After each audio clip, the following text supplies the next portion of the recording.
Hey, what's happening? So, 20,000 subscribers, amazing. Let's get the mushy stuff done. Thanks very much, of course, to everyone who has subscribed so far. Amazed how quickly the channel is growing. But as it's YouTube, I thought, what better way to celebrate having a milestone than to take a question and answer session? Because you know what? Once again, originality just flows free like diarrhea.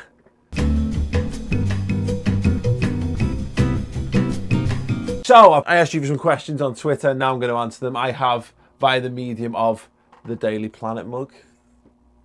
I have questions in here and I'm going to get through. I thought 20, but what I'm probably going to do is answer as many questions as I want until the point that I get bored, and then we'll go into something else. Callum, LFC Callum asks, second favourite sport? Wrestling? Is it a sport? I'm not sure it's a sport. Vince McMahon, if you believe it's definitely not a sport. I know it's fixed and it's grown men running around in undies and all that kind of stuff, but it's the closest thing. As a kid, I used to play a bit of cricket and a bit of tennis. And I still like cricket and I still like tennis, and I was taught a bit about rugby while I was at uni, so I could enjoy a little bit of that. But there isn't really another sport that I like that I dedicate my time to. Football is all-encompassing, and Liverpool, the vast majority of that as well. So no, although there's other sport like basketball, don't mind basketball even though I'm terrible at it. Went through a patch of really liking baseball, can't stand American football. Nah, I genuinely don't really have a second sport. It's honestly be like having a second family, and I've barely got time for the one that I have as it is. Poodly dudes. Did you always want to be in media and entertainment when you were younger? And favourite band? That's 2 questions. You cheat. But I'll do both of them because I like both of them. I don't know. As a kid, I used to draw a lot. I used to draw superheroes and stuff. I was mad into my comics as much as anything else, and computer games and stuff. And I don't know, I didn't really know. It probably wasn't until I was a teenager that I started thinking about the media and what have you. And even then I wanted to be a writer, director, not in front of camera. But inevitably what happens is, the problem with being a writer, director is you can write fine, but if you want to direct, you need someone to direct. And inevitably getting that sorted was a lot of logistical problems. Aubrey used to work on Redmen with me, long-time friend, used to say about, if you're a singer-songwriter, pick up a guitar, write a song and sing it. You can do that on your own, and you can make a career of doing that on your own. Whereas, again, if you're directing, you need people to direct. So inevitably, the only person around me to put in front of the camera was me, and that's why I inevitably made that step, because I could write stuff, and then go and put a camera and film it. Basically, that's why we did a load of really shit sketches in the early days. Favorite band? Oasis. Then it's probably Oasis, Beatles, and Foo Fighters if I had to pick a top 3 favourite bands, which you didn't ask, but I've given you anyway because it's nice to get more out of life, isn't it? Dawson, what is your favourite YouTube channel other than the ones you work on? Sly opportunity, take it away to plug Ball Street and Retro Football. I've got a couple. I'm going to cheat this as well. So the ones that I watch, in fact, there's like 3 that I've watched today. Mr. Sunday Movies, it's amazing. Aussie fella talking about comics, movies and TV shows, etc. Red Letter Media, mostly known for doing the Star Wars prequel reviews, but obviously do other things. They do a series called Best of the Worst. And if anyone's ever seen Best of the Worst and then seen Retro Football TV's Wheel of Wank, they might see a direct correlation between where I got that idea from. What Culture Wrestling, I don't know if it's still called What Culture WWE. I haven't had as much time to watch that lately, but the Adam Blompier and his wrestling lists on there are just absolutely fantastic. Robert, Ionic 285. Are you leaving Redmen TV? Is that why your channel has similar content? No, the reason it's got similar content is I've got no new ideas. No. A couple of people said this to me last year when I started to do the match day experience videos. And for the West Ham game, Chris and I travelled to that match separately, and someone said, have you split up, basically? It's like, no. My plan is to do more general footy stuff and then move on and do more of the other stuff that interests me. So there's a whole other side to this office that is movies and comics and all that kind of stuff. And maybe when we get to 50k, I'll reveal that, and there might be some new content happening, but until then, no. But no, basically, the fact of the matter is, what I wanted to see was Redmen TV is its own thing, and I love it. And it was me for many years. It was me running it, and obviously Chris, a massive part in that, and continues to be, of course. But you know, it was a lot of it was me in Liverpool shape, and this channel was more about taking that filter away and just me and the camera, me doing stuff and seeing whether it liked or not. And obviously the Liverpool thing is so much a big part of what I do in my life that if I didn't do videos about Liverpool, I would struggle to, because it's the only thing I really spend my time doing and talking about until the inevitable, you know, Star Wars review channel, probably. Josh Trafford. Kiss Chris. Or Mané, Bobby, Mo leave Liverpool. Which is it? You would think this question is set up like it's some sort of dilemma. There's a lot more I'd do to Chris to make sure those players stayed at Liverpool, and we'll leave it at that. Ooh, okay. Dave Barlow. What's your favourite pub in Liverpool? Now, I'm a bit of a sad recluse these days, so I haven't been to this pub in quite a while, but the pub that I hold most dearly in my heart is the Chilwell Five Ways on the Five Ways roundabout in Liverpool. That was where I got my first ever bar job, and it was the pub. Does everyone have like a family pub? And it's the pub, maybe the pub restaurant where all your family goes. If you all go out for a meal, you go to this pub. By and large, it was that one. It was the Five Ways, and the amount of life lessons I learned in that place. Yeah, that's absolutely my favourite pub. I mean, some great ones, including tricks to try on someone that you maybe don't like. Is pick a shit job that you want to do. You say, listen, I'll flip you for it. You flip the coin. You get that person to call it, and you go. They call it, and you go. And then hand them whatever shit job it is to do. In this instance, it was mopping the cellar. Half an hour into mopping the cellar, I realised, yeah, they hadn't shown me the coin, had they? Prick. Maych. Favourite takeaway. If we mean favourite takeaway as in the building from which you take the food away from, Chris's Chippy on Rose Lane, there's Steve's Chippy by Egbert Vale, and there's Harry's Fish Bar, which is by mine in Dovecot. Favourite takeaways in what did I get? Special fried rice, no prawns, sweet and sour sauce, fit. LFC Hub.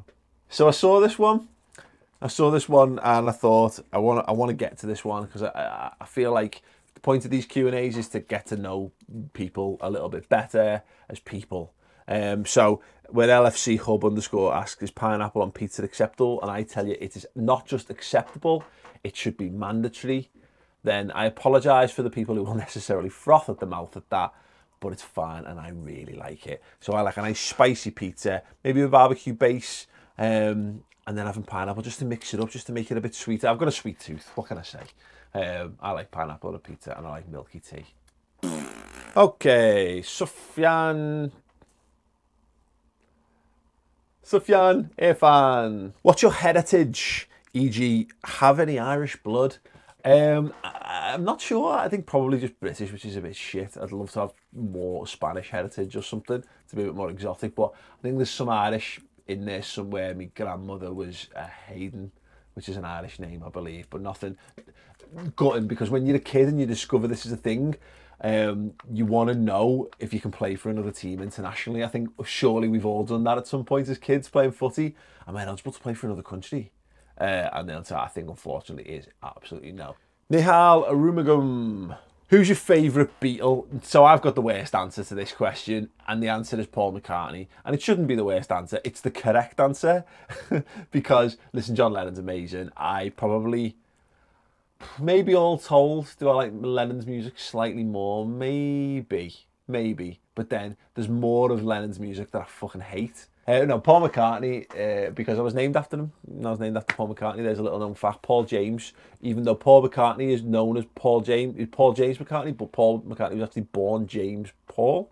His first name is James. Not a lot of people know that. Well, loads of people know that, but not many people care. James Anthony. Favourite Redmen TV moment? Still interviewing Luis Suarez. It's just nerve-wracking. So we had one of these Canon digital SLRs and I blagged my way in with it anyway. And I had that kind of propped up on one elbow and you've got to keep it in focus manually. And I had a notepad in the other hand. and he didn't speak English. He could just about understand it, but there was a translator. So I had Per Guardiola, who's Pep Guardiola's brother, who's his agent, on one side. I had the Adidas reps over my shoulder, making sure I didn't say anything horrendous, and I had this girl who was translating, and it was just trying to.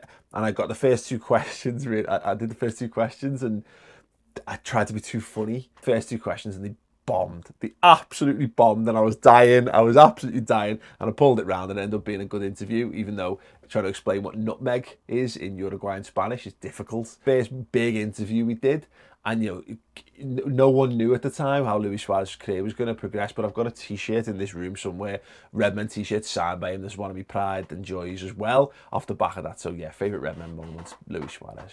Matt, at the Tech Edition. Your audience stretches further than just Liverpool fans. What do you think of other fans who take the time to watch? Are we welcome? You're absolutely welcome. I think the beauty of what I've discovered in the first 20k of this channel is, even when I've done stuff that people said like don't do or don't cover, and like, the politics stuff is the stuff that I'm talking about here. The discussion in the comments of people who have different opinions has been brilliant, and it's one of the things that's kind of encouraged me to keep going on this channel, because almost it's become a running joke. Every YouTuber I know, it's crept into the day-to-day language of talking about how comments kind of bring you down and what have you, and they can do your head in. And what I've loved about this is when it's the football stuff, I love the fact that fans of other football clubs can come in and give their opinions and stuff and talk about stuff and not be called like a dickhead or be hounded out. There's a nice little community building around this channel, which is great, and I do try my best to try and interact with as many people as possible, even if it's just a tar mate, and I apologise for not going into more depth at times. But I'd like this to be that, because I'd like to prove that YouTube isn't just full of absolute knobheads, myself excluded, of course. It'd be nice to know that could happen. So yeah, I totally and utterly embrace people from different cultures and backgrounds and different teams that you support, because there's nothing I enjoy more than being proved wrong. There's nothing I enjoy more than finding a new perspective on things that I thought I was absolutely entrenched on, because I don't think you should ever be entrenched on anything in terms of thoughts and opinions. Thank you very much to everyone who isn't a Liverpool fan, or maybe isn't a Redmen TV fan, or has just stumbled upon this channel by accident. If you've subscribed and you're watching the content and you enjoy it, then great, because ultimately, in some level I'm making this stuff for me, because as an outlet or whatever. But if people are watching it, then and you're enjoying it, then I'm making it for you too. And that's the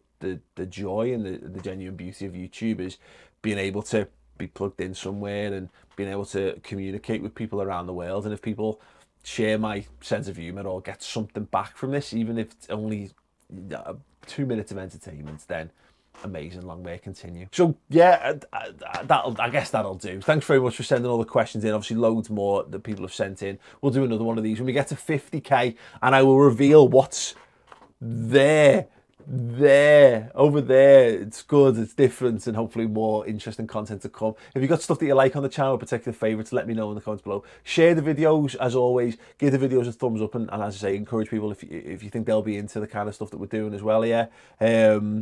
Get them to subscribe as well. It all helps. You can subscribe by clicking there. That'd be amazing. The road to 50k. Dun, dun, dun.